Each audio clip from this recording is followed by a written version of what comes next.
ప్రియమైన వారలారా, ప్రభువు నామమున మీకు శుభములు, ఆశీర్వాదములు. ఇలాంటి పరిచర్య కర్త అయిన దేవుని మహా గొప్ప కృపలో కొనసాగించుట దేవుడిచ్చిన మహా గొప్ప భాగ్యమైనది. మీరందరూ ప్రేమతో సహకరించచ్చు, ప్రార్థించచ్చు, ఇచ్చి దేవుని సేవను ప్రోత్సాహపరచచ్చు. దేవుని రాజ్య విస్తరణ మూల స్తంభాలుగా మీరు నిల్చున్నందుకై దేవునికి స్తోత్రం. మీ అందరికీ ప్రభు నామమున ఆశీర్వాదం కలగాలని మా ప్రార్థన. ప్రభు సంకల్పం అయితే త్వరలోనే మనం అందరం మందిరంలో కూర్చొని ఆరాధించుకుందాం. అలాంటి శుభ గడియలు కర్త అయిన దేవుడు మనకు అనుగ్రహించలాగన ప్రార్థన చేద్దాం. ప్రార్థన చేసుకుందాం. పరిశుద్ధుడా, మీకు స్తోత్రం. మాకు చాలిన దేవుడివి, యేసు రక్షణార్థమైన నామమున నీ వైపు చూస్తున్నాం. ఏ యోగ్యత లేని మమ్మను ప్రేమించారు, యేసులో క్షమించారు, పరలోక రాజ్య వారసులుగా చేసుకున్నారు. గొప్ప దేవ, మీరు ఇచ్చిన ఆధిక్యతకాయ మీకు వందనాలు.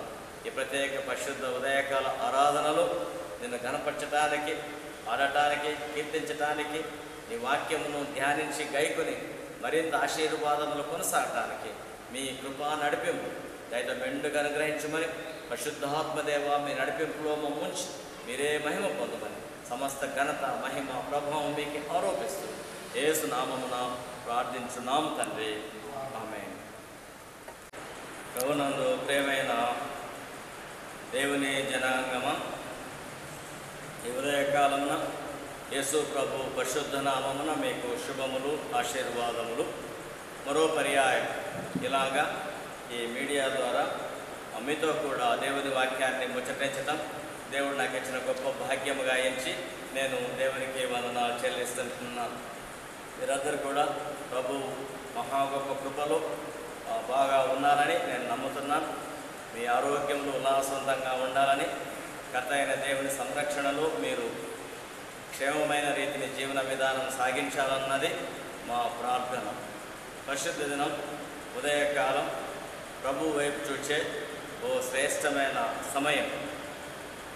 ప్రభువు నామమున మనం కలుసుకొని ప్రభువు నామమున ప్రార్థించి దేవుని నామాన్ని ఘనపరిచే మహా గొప్ప కృప ఇలాగా దేవుడు అనుగ్రహించాడు. మనం ఈ పరిశుద్ధ ఆదివారం ప్రేమైన వారులారా, దేవుని వాక్కు మనకు ఎంతో అవసరమైనది. ఈ విశ్వాస జీవన పోకడలో యేసును విశ్వసించిన దేవుని బిడ్డలముగా, యేసుక్రీస్తును సొంత రక్షకునిగా కలిగినటువంటి దేవుని వారముగా, విమోచింపబడిన దేవుని బిడ్డలముగా మనము దేవుని వాక్య వెలుగులో ఆలోచించినప్పుడు మనము ఎవరము, హూ ఆర్ వి, ఎవరు మనము, ఎవరికి చెంది ఉన్నాము, సో ఎవరు మనము, ఎవరికి చెంది ఉన్నాము అన్న విషయాలను కాస్త మనము గ్రహించగలిగితే ఎలాగ జీవించాల్సి ఉన్నదో, ఈ జీవన విధానములో ఎంత గొప్ప ధన్యత మనకు అనుగ్రహించబడి ఉన్నదో మనము దేవుని వాక్య వెలుగులో గ్రహించగలము. దేవుని సజీవమైన వాక్కు యెషయా గ్రంథం 43వ అధ్యాయం 1వ వచనం ఇలాగా మనకు వ్రాయబడి ఉన్నది. అయితే యాకోబు, నిన్ను సృజించినవాడు యెహోవా, ఇశ్రాయేలు, నిన్ను నిర్మించినవాడు ఇలాగ సెలవిచ్చుచున్నాడు, నేను నిన్ను విమోచించి ఉన్నాను, భయపడకుము, పేరు పెట్టి నిన్ను పిలిచి ఉన్నాను, నీవు నా సొత్తు. శ్రేష్టమైనటువంటి మాకు చివరి మాట ఏమంటారంటే యు ఆర్ మైన్. ఎవరు చెప్పారు ఈ మాట అంటే కర్త అయిన పరలోకమైన దేవుడు చెప్పాడు. యు ఆర్ మైన్ అంటే నీవు నా సొత్తు, నీవు నాకు చెందినటువంటి దేవుని ప్రజవు అన్నమాట. భక్తుడు పౌలు కొరింథీయులకు రాసినటువంటి మొదటి పత్రిక 6వ అధ్యాయంలో మనము 19వ వచనం చివరి భాగం ఒకవేళ చదివితే ఆడ ఏమున్నది అని అంటే you are not your own అనే మాట మనం స్పష్టంగా గమనిస్తాం. మీరు మీ సొత్తు కారు, మీరు మీ సొత్తు కారు. ఎవరికి వారము ఎప్పుడు అనుకుంటానే ఉంటాం, నా ఇష్టము, నా శరీరము, నా జీవితం, నా ఇష్టము, నేను ఎలాగైనా ఉంటాను అని. కానీ ఎప్పుడైతే యేసుక్రీస్తుని విశ్వసించామో, ఎప్పుడైతే పరిశుద్ధ లేఖన వెలుగులో మనము ఆలోచింప చేస్తామో, అప్పుడు వాక్యం ఏం చెబుతుందంటే మీరు మీ సొత్తు కారు. మరి ఎవరు మీరు అని అంటే, మీరు నా సొత్తు అన్నాడు. ఎవరి సొత్తు అని అంటే కర్త అయిన దేవుని సొత్తు. కారణం, ఆయన సృజించినవాడు, ఆయన విమోచించినవాడు. కర్త అయిన దేవుడు సృష్టించాడు, ఆ తరువాత ఆయన మనల్ని పాపపు శిక్ష నుంచి విమోచించాడు. సో విమోచకుడయ్యాడు. ఎలాగా ఆయన మనల్ని ఆయన సొత్తుగా చేసుకున్నాడు అనంటే, సృష్టించిన కారణం మాత్రమే కాదు, విమోచించిన కారణం. ఎలాగా విమోచించాడు అనంటే, ప్రేమైన వారులారా, యేసు క్రీస్తు మన పాపలన్నింటినీ సిలువలో పరిహారం చేయటం, ఆయన సిలువలో వేలాడి ప్రాణాన్ని అర్పించడం, రక్తాన్ని రక్తాన్ని అంతటినీ మన కొరకై చిందించడంతో ప్రేమైన వారులారా మనల్ని విమోచించాడు. దానికి సంబంధించిన వాక్కు ఒక మాట మనము చదవగలిగితే, మీరు మీ సొత్తుకారన్న వాక్కు 1 కొరింథీ పత్రిక 6వ అధ్యాయంలో ఉంటే, పేతురు రాసిన మొదటి పత్రికలో 1వ అధ్యాయము 19వ వచనం ఇలాగా జ్ఞాపకం చేస్తాడు. ఏం చెప్తున్నాడు అని అంటే, మీరు అమూల్యమైన రక్తము చేత అనగా నిర్దోషమును నిష్కళంకమునగు గొర్రెపిల్ల బట్టి క్రీస్తు రక్తము చేత విమోచింపబడితేనని మీరు ఎరుగుదురు. సో మీరు విమోచింపబడిన దేవుని జనాంగం. ఎలాగా విమోచింపబడ్డారు అని అంటే, అమూల్యమైనది, ఇంత అని వెలకట్టలేనిది, నిర్దోషమైన నిష్కల్మషమైనటువంటి క్రీస్తు రక్తం చేత మనము కొనబడిన దేవుని సొత్తైన ప్రజలము. సో కర్త అయిన దేవుడు తన అనాది సంకల్పములో మానవాళిని యేసు క్రీస్తులో విమోచించుకున్నాడు. విశ్వసించిన వారందరికీ ఈ విషయము అర్థమవుతుంది. ఇంకనూ విశ్వసించని వారు, క్రీస్తును ఎరగని వారు, క్రీస్తును సురక్షణగా ఎరగని వారు విశ్వసించటంలో, నమ్ముటలో మనస్సు మార్చుకొని, నీవే నా రక్షకుడు, నా పాప పరిహారానికి సిలువలో ప్రాణంగా బలిగా అర్పించినటువంటి రక్షకుడు నీవు అని విశ్వసించినప్పుడు, మనస్సు మార్చుకున్నప్పుడు మనం దేవుని సొత్తు అవుతాము, దేవుని ప్రజలవుతాము, యేసులో పరలోక రాజ్య వారసత్వం కలిగి ఉంటాము.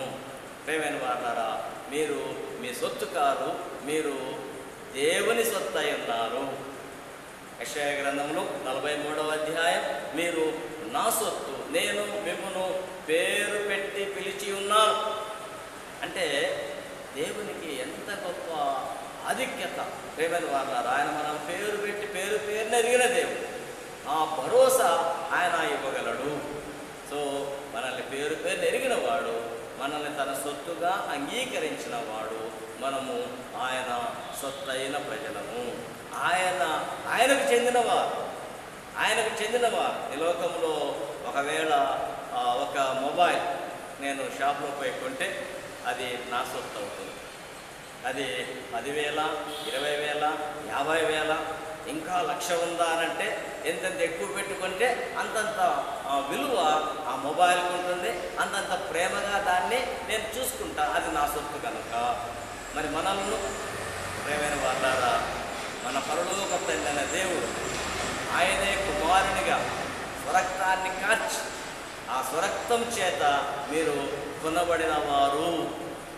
సో కొరింథీ రాసిన మొదటి పత్రికలో 6వ అధ్యాయం 20వ వచనంలో ఏమంటాడు అనంటే, మీరు విలువ పెట్టి కొనబడిన వారు. సో మనం ఆయన సొత్తు, ఆయన రక్తం చేత కొనబడిన వారము. సో బేసికల్గా ఈ క్రిస్టియన్ లైఫ్లో మనం జ్ఞాపకం ఉంచుకోవాల్సింది, we're not our own, but we're God's own people. You are mine అన్నటువంటి దేవునికి చెందిన వారము. సో మనము దేవుని సొత్తు. ప్రేమైన వారులారా, ఈ విషయాల్ని జ్ఞాపకం ఉంచుకొని దేవుని సొత్తు అయిన ప్రజలుగా, ప్రేమైన వారులారా, మనము ఎందుకు కొనబడ్డాము, ఎందుకు విమోచింపబడ్డాము, ఎందుకు దేవుని సొత్తుగా చేయబడ్డాము, ఈ విషయాన్ని కొంత మనము జ్ఞాపకం చేసుకోవాలి. ఎందుకొరకనంటే ఈ వాక్యంలో జ్ఞాపకం చేయబడుతుంది. బేసికల్గా యెషయా గ్రంథం 43వ అధ్యాయంలో 7వ వచనం ఏమంటాడనంటే, నా మహిమ నిమిత్తము నేను సృజించిన వారు అంటాడు. నా మహిమ నిమిత్తం ఆయన ఎందుకు మనల్ని సృష్టించాడు అంటే, ఆయనకు మహిమ కలుగునట్లుగా, ఆయనకు కీర్తి ఆపాదించినట్లుగా, ఆయన నామానికి అత్యున్నతంగా ఘనత కలుగునట్లుగా ఆయన మనల్ని సృష్టించాడు. మరి ఎందుకు విమోచించాడు? ఎందుకు అమూల్యమైన రక్తం చేత మనల్ని కొన్నాడు? ప్రేమైన వాళ్ళారా, ఈ విషయాన్ని ఆలోచన చేసినప్పుడు మీరు మీ సొత్తు కారు, మీరు విలువ పెట్టి కొనబడిన వారు అని అన్నప్పుడు ఇంకొక మాట జ్ఞాపకం చేయబడుతుంది. ప్రేమైన వాళ్ళారా, కొరింథీయులకు రాసిన మొదటి పత్రిక 6వ అధ్యాయంలో 20వ వచనం చదవగలిగితే, మీరు విలువ పెట్టి కొనబడిన వారు. సో మీరు దేవుని దృష్టిలో చాలా విలువైన వారు. మీరు ఎవరికి వారు మిమ్మల్ని మరి కించపరచుకోని అవసరం లేదు. నేను ఎంతటి వారిని, నేనెవరిని, నాకేమీ లేదు, నాకెవరూ లేరు, ఇలాగా అనేక చిన్న బుచ్చి ఆలోచన విధానం. ప్రేమైన వాళ్ళారా, ఎంత మాత్రము తగదు. ఆయన సర్వానికి సృష్టికర్త అయిన సర్వశక్తిమంతుడైన దేవుడు ఆయన మనల్ని సొత్తుగా ఏర్పాటు చేసుకున్నాడు. మీరు విలువ పెట్టి కొనబడిన వారంటే చాలా దేవుని దృష్టికి మనం ప్రశస్తమైన వారం, చాలా విలువైన వారం. కారణం ఏంటంటే అమూల్యమైన నిర్దోషమైన రక్తం చేత కొనబడిన వారము. ఎందుకు కొనబడిన వారము అని అన్నప్పుడు, ఎందుకు దేవుని చేత సృష్టించబడిన వారం అన్నప్పుడు, ఆయనను మహిమపరిచినట్లుగా. సో దేవుని నామానికి ఘనత కలగాలి. ఎవరి పిల్లలైనా కాస్త మంచి ర్యాంక్ సాధించినప్పుడు, మంచి విషయాలను సాధించినప్పుడు, ఎవరు పిల్లలు అని అంటే ఫలానా వారి పిల్లలు అన్నప్పుడు ఆ తల్లిదండ్రులకు ఘనత కలుగుతుంది. సో మనల్ని సృష్టించిన సృష్టికర్తన దేవునికి ఘనత కలిగినట్లుగా మన ఈ జీవన విధానమును మనము మలుచుకొని దేవునికి మహిమకరంగా ముందుకు సాగించుకున్నటలో చాలా ప్రాముఖ్యమైన విషయము ఇది. మొదటి. రెండవది ఏమై ఉన్నది అని అంటే, భక్తుడు పేతురు రాస్తాడు మొదటి పత్రికలో, ఇందాక మనం చదువుకున్న వాక్య భాగంలో 1వ అధ్యాయం 18వ వచనంలో, ఎందుకు మనం విలువ పెట్టి కొనబడిన వారం అయి ఉన్నాము అని అంటే 1:18, మొదటి పేతురు 1:18, పితృపారంపర్యమైన మీ వ్యర్థ ప్రవర్తనను విడిచిపెట్టినట్లుగా వెండి బంగారముల వంటి క్షయవస్తువుల చేత మీరు విమోచింపబడలేదు. సో మీరు మామూలు వెండి బంగారము ఇవే విలువైన లోకంలో. ఇంకా వాటికంటే విలువైనది ఏమైనా ఉందంటే ప్లాటినం అంటారు. ఇలాగా ఈ లోకంలో విలువైనవి ఉన్నాయి. కానీ మీరు ఇలాంటి విలువైన వాటితో కొనబడలేదు, అమూల్యమైన క్రీస్తు రక్తం చేత కొనబడ్డారు.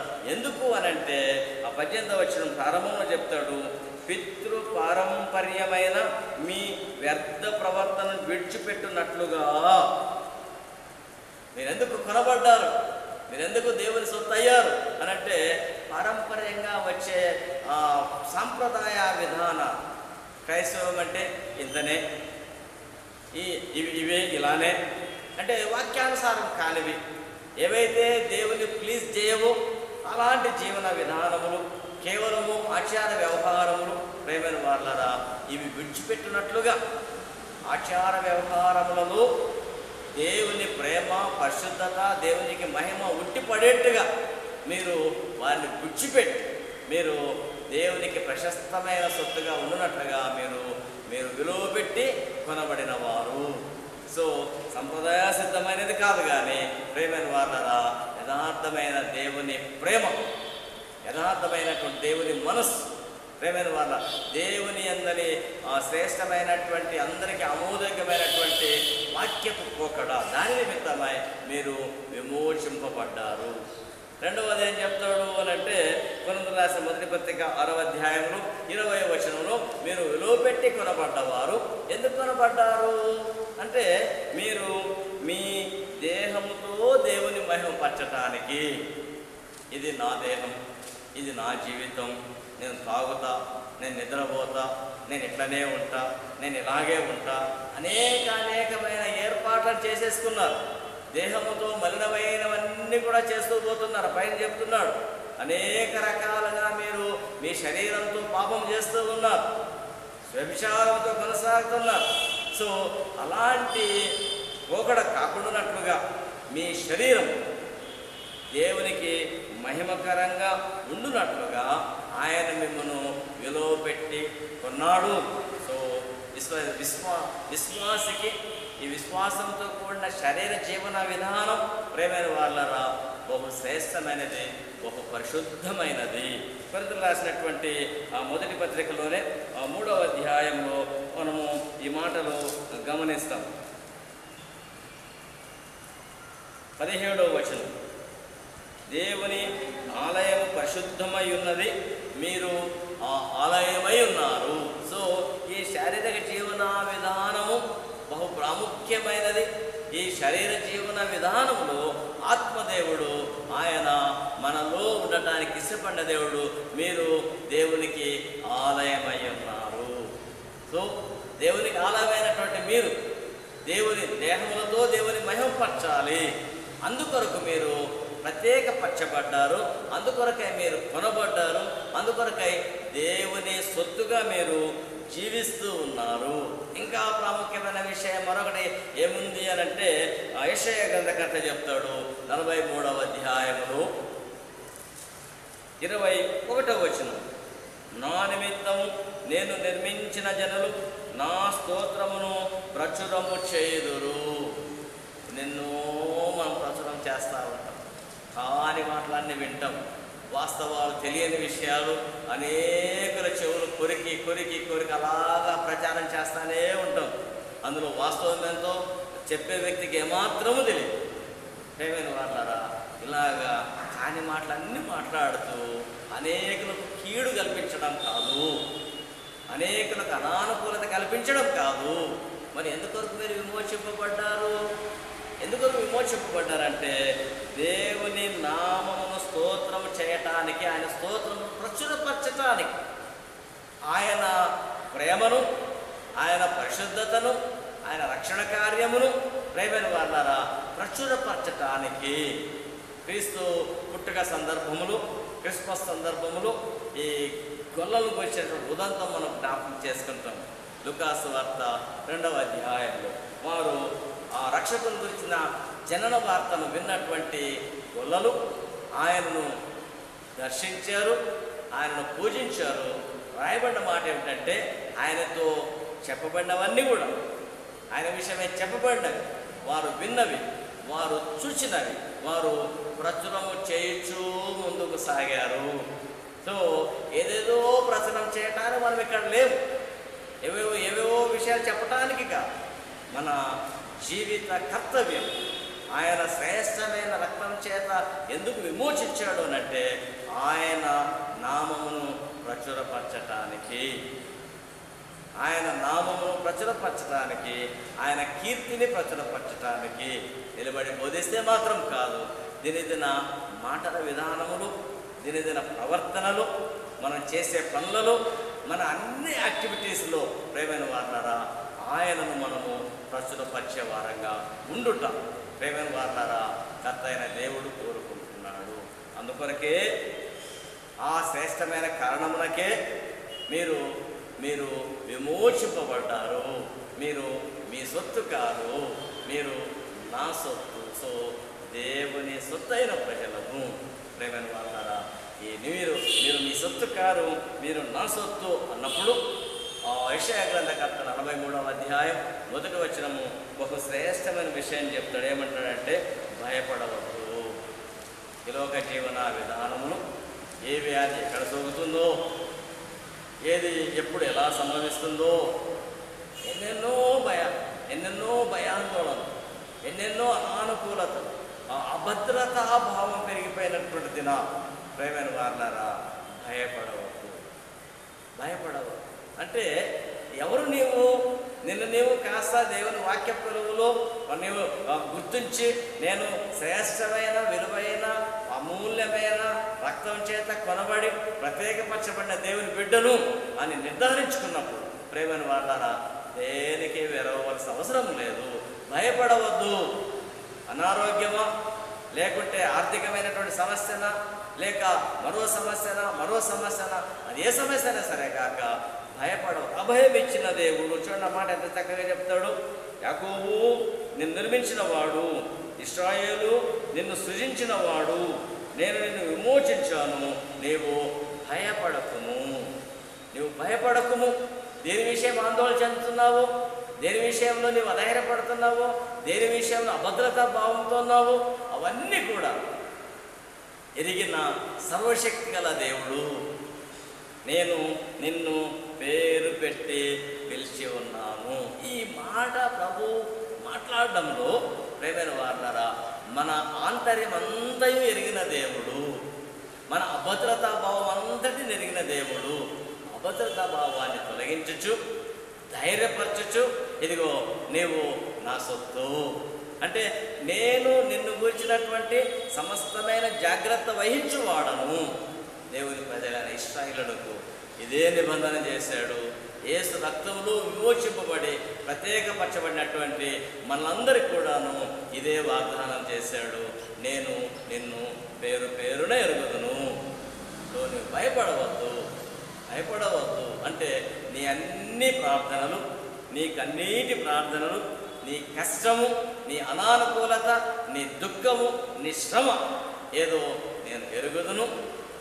నేను నిన్ను విమోచించాను, నీవు నిబ్బరముగా ఉండము. You are mine.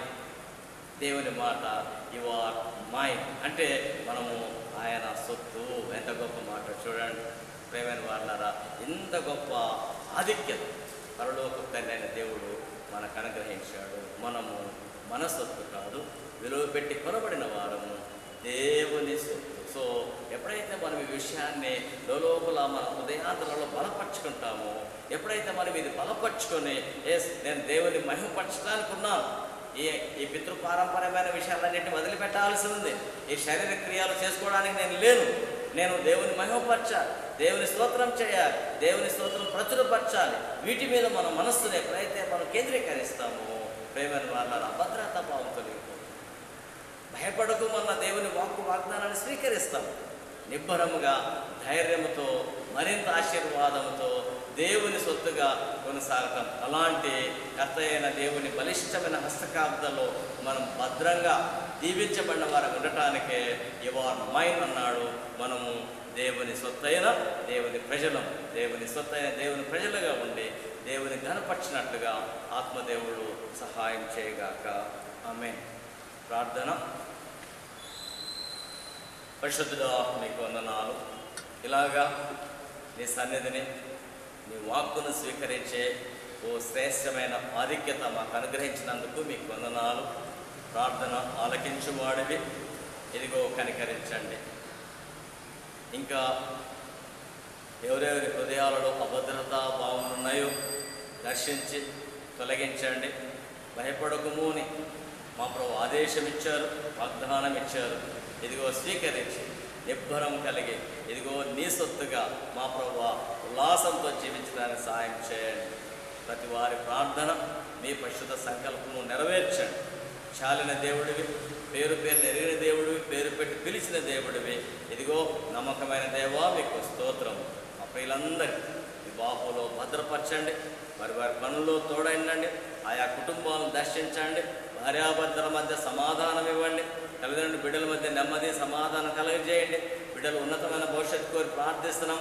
యవన బిడ్డలు విద్యాభ్యాస విషయంలో, వివాహ విషయాల్లో, ఉద్యోగ విషయాల్లో ఉన్నతంగా స్థిరపడడానికి కార్యములు దయతో మీరే జరిగించండి. ఇదిగో మహిళలు మా ప్రభువా, మేము మా ప్రభువా నిరాటంకంగా నీ సన్నిధిని సహవాసముగా పరిశుద్ధ మందిర ఆరాధనలో నేను కనపరచడానికి మా ప్రభువా అనుకూలత ప్రసాదించండి.